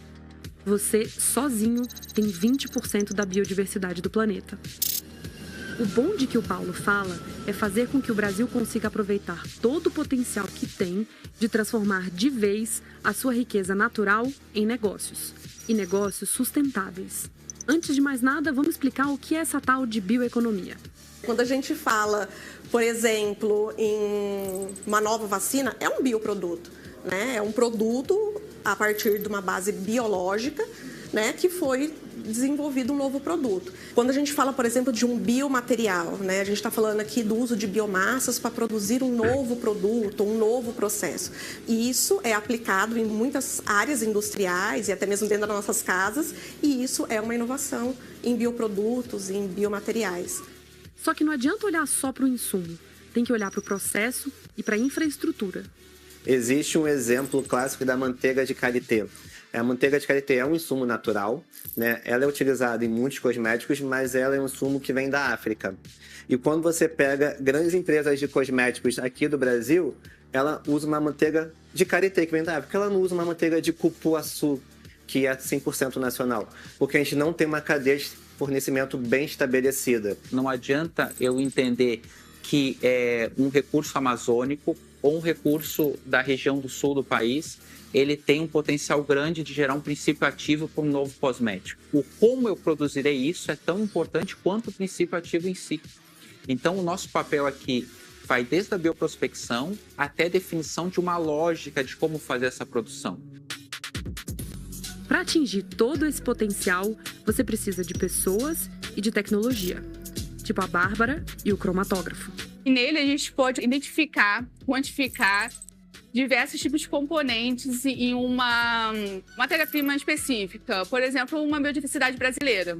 Então, a partir disso, a gente extrai diversos compostos que são separados, né, pela cromatografia e são detectados. E ali a gente consegue ver quais tipos de compostos ou classes de compostos que vai estar naquela matéria-prima e o que a gente poderia talvez usar com ela. Se o Brasil quiser concretizar a estimativa de adicionar ao mercado 284 bilhões de dólares com a bioeconomia até 2050, vai precisar investir. A parte boa é que a infraestrutura de pesquisa está melhorando. Tem gente que nem acredita. As pessoas ficam surpresas de não saberem que o Brasil faz, ou é capaz de fazer, esse tipo de coisa que muitas vezes eles veem na televisão como sendo atividades feitas nos Estados Unidos, na Europa, agora na China, né? Aí a gente fala, não, nós fazemos aqui também no Brasil de igual para igual. Então eu brinco assim, se alguém fizer alguma coisa nesse mundo, né, com o mesmo equipamento que a gente tem aqui, nós vamos fazer também. E se deixar, a gente faz até mais rápido. Uma das maiores frentes na pesquisa aplicada é a busca por alternativas aos muitos usos que a gente faz a partir do combustível fóssil. Tipo o plástico, que está em absolutamente tudo na nossa vida, apesar da gente não vê-lo como ele é. Um produto nobre e não descartável. Eu trabalho com polímeros há 25 anos. E quando eu vejo o polímeros como vilão, eu como engenheiro de polímeros fico envergonhado. Porque alguma coisa não deu certo. A gente descarta demais um produto que não precisa ser descartado, ele tem que ser reaproveitado. Um polímero é uma matéria-prima nobre, né, que precisou de muita tecnologia e muito esforço e muita energia para aquele copinho plástico chegar na nossa mão. Então, você usar aquele copinho plástico por 1, 2 minutos, depois descartar, não parece que a gente está fazendo o uso racional disso. As alternativas ao uso do plástico para esses fins estão vindo da fusão entre o que a natureza nos deu e as ferramentas que a ciência criou. Hoje a gente está desenvolvendo, por exemplo, polímeros a partir da mandioca, a partir do milho, a partir da batata. Produtos que nós, do Brasil, somos extremamente competitivos. O que é a bioeconomia moderna? É tu pegar esses produtos produzidos, a mandioca, o milho, que a gente sabe fazer muito bem, e colocar tecnologia neles. Inserir processos químicos, inserir nanotecnologia, inserir física, inserir química e através daquela batata, daquela mandioca, daquele milho, transformar isso num produto de alto valor agregado, que é uma embalagem para um alimento, por exemplo. Talvez a corrida mais evidente seja pela substituição do petróleo e seus derivados como a primeira opção para a nossa locomoção, como o Brasil conseguiu fazer com o etanol. Somos referência nisso, mas dá e é preciso ir bem mais longe. O Brasil tem um potencial imenso, né? Porque nós temos uma área agrícola muito grande, então nós podemos plantar insumos, né, que possam gerar combustíveis, não só a cana-de-açúcar, nós já trabalhamos com um projeto de etanol de segunda geração, então os resíduos da indústria que fazia óleo de milho, o ISE tem muito potencial de desenvolver não só etanol, quanto biodiesel, biogás e biocombustíveis. Lá mesmo, eles transformaram um problema de invasão de algas no reservatório de uma hidrelétrica em um novo tipo de biodiesel. E quando a gente pensa em barragens para geração de energias, essas algas são um problema, porque elas se movimentam e entopem ali as entradas das turbinas e geram um grande problema. Então, juntamente com essa empresa, a gente desenvolveu um projeto na área de biocombustíveis, onde, a partir de uma rota termoquímica, a gente pegava essas macrófitas aquáticas, adicionava uma outra biomassa que também é problemática em todo o centro urbano, que são as podas de árvores. Por um processo termoquímico, a gente produzia um bioóleo pesado, e esse bioóleo a gente passava por uma rota termocatalítica para produzir um biocombustível. E esse combustível que a gente tinha em alvo do projeto era um combustível da mesma faixa do diesel. Então a gente pensou em uma solução para uma problemática ambiental e um retorno para a empresa no aspecto de um produto de alto valor agregado. A questão da inovação é que só encontrar uma fonte de energia não basta. É preciso demonstrar que aquilo pode ganhar escala, pode ser aplicado na indústria. Esse é o cerne do trabalho do Gobério. Ele testa se uma solução que deu certo na bancada do laboratório é viável no mundo real. Um dos projetos na qual a gente foi responsável por fazer o escalonamento foi exatamente na produção de um bio-GLP. Ou seja, um gás, que é o gás que tem no botijão de gás, só que de uma origem renovável. Então, uma empresa nos procurou para desenvolver esse conceito e em um determinado momento a gente levou esse conceito para uma escala maior, que tinha capacidade de produzir algumas gramas desse gás por dia. Isso foi feito em uma unidade piloto que nós temos no Instituto, né, para a produção desse gás. Além disso, nós também fizemos o layout da planta comercial. Como seria essa tecnologia em escala comercial? Não só eles conseguiram demonstrar a viabilidade da solução em escala, como fizeram isso em 8 meses. Sem o Instituto, esse processo custaria pelo menos 2 anos para a empresa.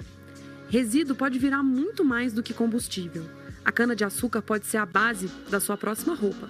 O bagaço da cana-de-açúcar é rico em celulose. E a celulose é o material, a nossa matéria-prima para produzir uma viscose, por exemplo, uma fibra. Então a gente pode pegar esse resíduo do bagaço, transformar essa biomassa, né, e colocar no equipamento nosso para fazer uma nova fibra.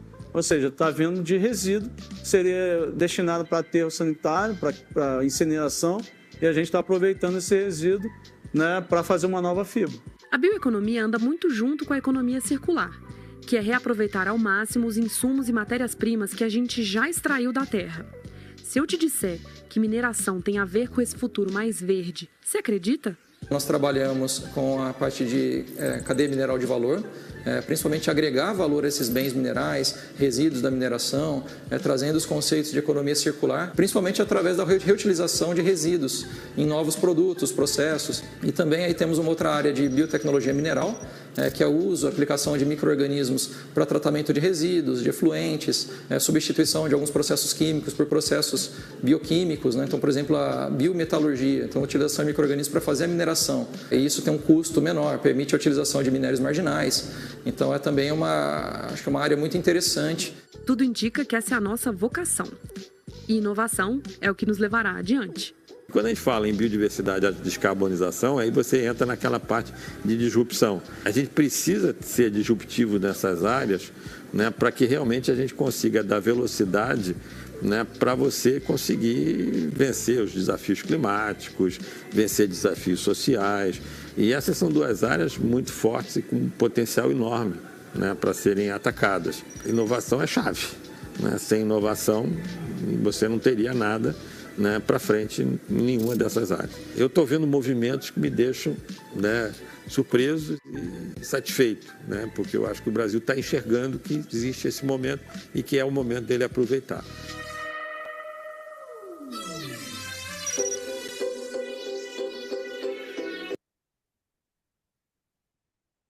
Pessoal, então, super interessante esse vídeo. É lá do Senai, então a gente vê, né, a bioeconomia traz toda essa questão de ciência, tecnologia, inovação. E aí, quem gosta dessa parte, né, de pesquisa e tudo mais, quiser pesquisar mais ou conversar comigo, pode mandar mensagem. Então, o tema dessa aula, como eu falei, a gente vai falar um pouquinho de tudo, tá bem generalista, para vocês terem esse primeiro contato com alguns termos e caso queiram se aprofundar mais, tem aí a internet, tem aí o meu contato, não sei de tudo, né? Mas sei quem indicar, onde ver o quê, então podem falar comigo também. Vamos seguir a aula. E aí, falando de bio, né? Eu trouxe uma coisa que eu particularmente gosto muito para apresentar para vocês, que é o conceito de biojoias, que também são chamados de joias naturais ou ecojoias, que são esses acessórios produzidos a partir desses materiais orgânicos, né, que a gente encontra na natureza. Então, isso pode ser de semente, de folha, madeira, fibra vegetal, penas, enfim, né?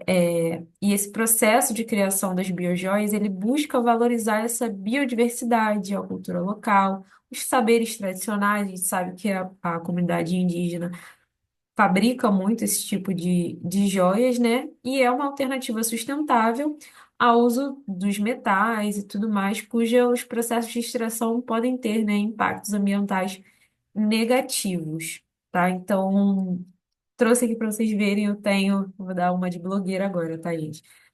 Será que vai aparecer? Tá aparecendo. Eu tenho esse brinquinho aqui, que é de fruto de jacarandá, aí tem esse que é desenhado, e tem esse aqui que não tem desenho, tá? Os dois são fruto de jacarandá. São as minhas biojoias preferidas. Então, não achei vídeo, infelizmente, não tem videozinho de biojoias para vocês. Mas acho que vocês entenderam o conceito e também quem tem esse espírito de empreendedorismo e quiser, vocês já sabem, né? Como são alguns frutos, algumas sementes, o que dá para fazer com o quê. Lembrando que se for coletar alguma coisa dentro de unidade de conservação, precisa pedir autorização para o gestor, tá, pessoal? Mas, enfim. E aí, falando um pouquinho agora também de bioconstruções, que elas vão utilizar materiais naturais, renováveis, reciclados, para construir, né, para fazer essas construções, sempre priorizando a sustentabilidade em todas as etapas do processo. Então, os principais materiais, né, a madeira, o bambu, a palha, a terra, então até mesmo pneus velhos, garrafa PET e tudo mais. Então, a ideia central ai, caramba, das bioconstruções, consegui, é reduzir o impacto ambiental dos métodos de construções tradicionais, né? Então, diminuir o uso de recursos não renováveis e minimizar os resíduos que são gerados. Então, essas construções, elas também visam otimizar o desempenho energético das construções. Então, tem a questão de isolamento térmico e acústico, tem a questão do sol, tem a questão também dos ventos, tudo isso, né, da ventilação natural, da luz solar natural, tá? Também podem incorporar tecnologias como dos telhados verdes, captação de água da chuva. Isso vai aumentar mais a sustentabilidade dessa construção. Aqui a gente tem exemplo, né? Isso aqui é uma construção feita completamente de bambu. Isso aqui é uma parede de garrafa PET e aqui é uma parede que tem o pau a pique, a gente chama de bambu a pique. Aqui é bambu com terra, tá bom? Então, tem um videozinho de bioconstrução, vamos assistir. Bioconstrução é uma técnica construtiva que utiliza materiais de baixo impacto ambiental, criando sistemas alternativos de tratamento de resíduos e consumo de água e energia. Esse tipo de moradia traz conforto para os moradores ao adaptar-se ao clima local, além de oferecer um estilo de vida sustentável e econômico. Sem dúvida, as técnicas construtivas utilizadas no passado estão presentes na bioconstrução, mas elas evoluíram e hoje oferecem mais segurança e conforto aos moradores. Vale destacar que quando falamos sobre bioconstrução, a primeira coisa que vem à cabeça de muitas pessoas é que ela traz vantagens apenas para o meio ambiente. Mas não é só isso.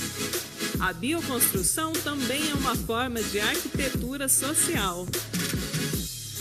As comunidades que têm acesso a essa técnica podem criar moradias confortáveis e seguras, sem depender totalmente de pessoas de fora ou de grandes investimentos.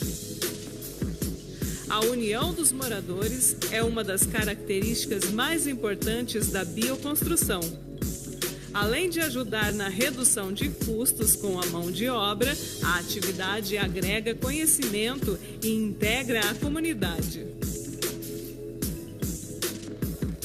A bioconstrução está diretamente ligada à permacultura. Trata-se de uma atividade considerada por muitos como uma filosofia de vida, que procura produzir recursos básicos para o ser humano, sem agredir a natureza.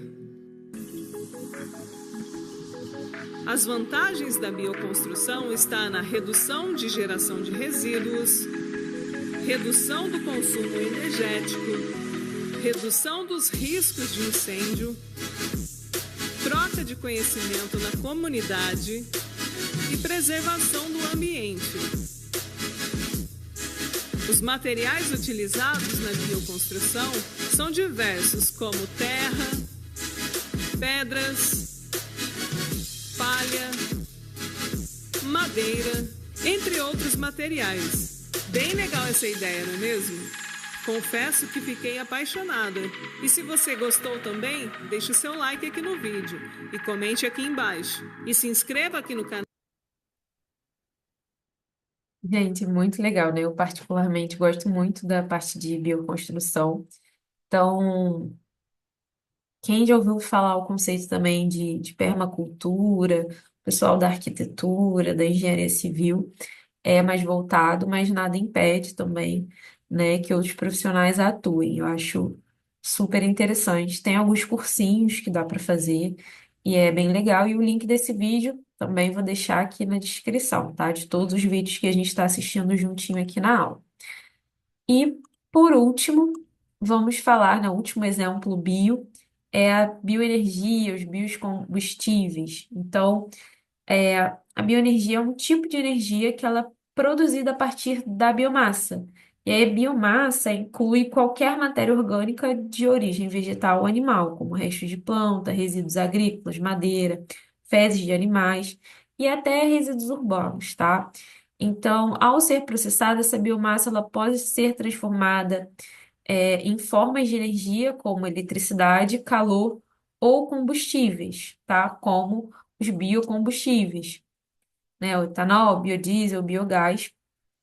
E a energia, a bioenergia, ela tem essa vantagem de ser uma fonte renovável, porque os materiais, né, biológicos são constantemente gerados pela natureza, tá? Então, os biocombustíveis são uma das formas que a gente tem mais comum de bioenergia, tá? Então, o etanol, por exemplo, é produzido a partir da fermentação de açúcar extraído da cana-de-açúcar ou do milho, enquanto o biodiesel ele vai ser feito a partir de óleos vegetais, como soja ou o dendê. E tem também o biogás, tá? Que ele é produzido pela decomposição anaeróbica de resíduos orgânicos, restos de comida, fezes de animais, tudo isso em condições controladas. E aí trouxe um videozinho também sobre bioenergia, vamos assistir.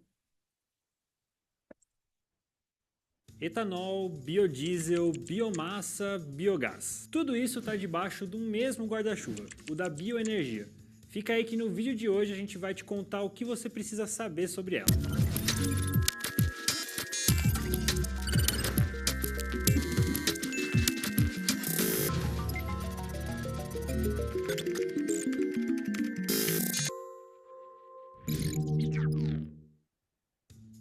Bioenergia parece um nome chique para alguma tecnologia nova e complicada, mas não é. Na verdade, trata-se do processo de gerar energia a partir de matéria orgânica renovável, em vez de queimar petróleo ou carvão. Existem formas mais óbvias e menos óbvias de bioenergia. Vamos começar pela que está mais na cara de todo mundo, o etanol. Etanol é um biocombustível obtido por fermentação, que nem cerveja. Você coloca os micro-organismos num caldo doce, eles comem o açúcar e defecam álcool. Aqui no Brasil, esse caldo base é o caldo de cana. Quando a cana chega nas refinarias, ela é lavada e moída. 70% dela vira caldo, onde está o açúcar que vai virar etanol. O resto é bagaço de cana. Tem dois tipos de etanol, o hidratado e o anidro. O hidratado é o etanol comum, que você encontra nas bombas de posto. Ele recebe esse nome porque leva 8% de água na sua composição. Já o anidro é basicamente álcool puro, mais de 99% de pureza. Esse é o que vai misturado na gasolina. Por lei, toda a gasolina vendida no Brasil deve ter 27% de álcool, o que, pelo jeito, não tem ajudado muito a segurar o preço. No final dos anos 70, por meio do programa Proálcool, o Brasil se tornou o primeiro país a desenvolver etanol como combustível de massa. Atualmente, nós somos o segundo maior produtor, só atrás dos Estados Unidos. Juntos, os dois países produzem mais de 84% do etanol do mundo. Com uma diferença: lá, o etanol é feito de milho, que dá menos combustível que a cana. Enquanto um hectare de milho rende 3.000 litros de etanol, a mesma área plantada com cana pode gerar 7.500 litros. No campo dos combustíveis, a gente tem ainda o biodiesel, obtido principalmente com a soja. Afinal, a gente é o maior produtor mundial do grão. Mas dá para fazer o combustível a partir de outras fontes, como o sebo bovino, que nada mais é do que a gordura animal descartada pela indústria. Por aqui, o sebo já é a segunda maior fonte para biodiesel. 13% do combustível é feito a partir dele. O Brasil é o terceiro maior produtor de biodiesel do mundo, só atrás da Indonésia e dos Estados Unidos. Por aqui, são feitos quase 6 bilhões de litros por ano. Mas a gente tem potencial para ir além disso. Com as usinas que o país já tem, seria possível produzir mais de 10 bilhões de litros por ano. Isso poderia aumentar o percentual de biodiesel que é misturado ao diesel comum. A taxa, que hoje fica entre 10% e 13%, saltaria para 22%, o que diminuiria as emissões de carbono da queima do combustível. Tem também o biogás, que ajuda a evitar a emissão do metano, um gás que retém 28 vezes mais calor em comparação com o CO2. A decomposição anaeróbica de matéria orgânica, ou seja, quando não envolve oxigênio, libera metano na atmosfera. Isso é muito recorrente em aterros sanitários, onde há milhares de toneladas de lixo. A ideia do biogás é justamente essa: coletar esse metano liberado pelo lixo e usá-lo para gerar energia, seja para a rede elétrica, seja para usar como combustível no lugar do gás natural, que é um combustível fóssil. Mas a bioenergia vai bem além do etanol, do biodiesel e do biogás. O lance é que muitos resíduos orgânicos podem ser um bom substituto para os combustíveis fósseis, principalmente para a geração de energia elétrica. Eu poderia ficar aqui um tempão citando resíduos que podem ser usados para isso, mas eu vou citar só alguns para você ter uma ideia. Casca de grãos, como a do arroz, e de frutos, como a do coco, licor preto, que é um resíduo da indústria do papel, óleo de cozinha reciclado, bagaço de cana, serragem. Nessa forma de geração de energia é onde se encaixam os pellets, esses pequenos cilindros que você está vendo aí na tela, que nada mais são do que biomassa vegetal compactadinha. Serragem, bagaço de cana e por aí vai. Essa compactação ajuda a diminuir o teor de umidade, que torna a queima mais eficiente. Hoje, 10% da nossa matriz elétrica já vem da biomassa e do biogás. O desafio agora é tornar a bioenergia mais presente. Dessa forma, a gente consegue complementar a matriz hidrelétrica, solar e eólica, sem ter que apelar para as termoelétricas de carvão. É isso, pessoal. O vídeo de hoje é mais um de uma série que a gente está fazendo. Então, pessoal, esse vídeo, como eu falei, todos os outros, vou colocar o link deles aqui na descrição, tá, desse vídeo. E com isso, né, finalizamos nossa aula. Eu espero que vocês tenham gostado. Muitas informações novas, muitos termos novos. E caso vocês tenham interesse em alguma coisa, eu sugiro que vocês pesquisem mais a fundo. Qualquer dúvida vocês podem deixar aqui nos comentários, levar para a sala de aula, me mandar e-mail, WhatsApp. Então, é isso, pessoal. Obrigada a todos pela atenção e até a nossa próxima aula online.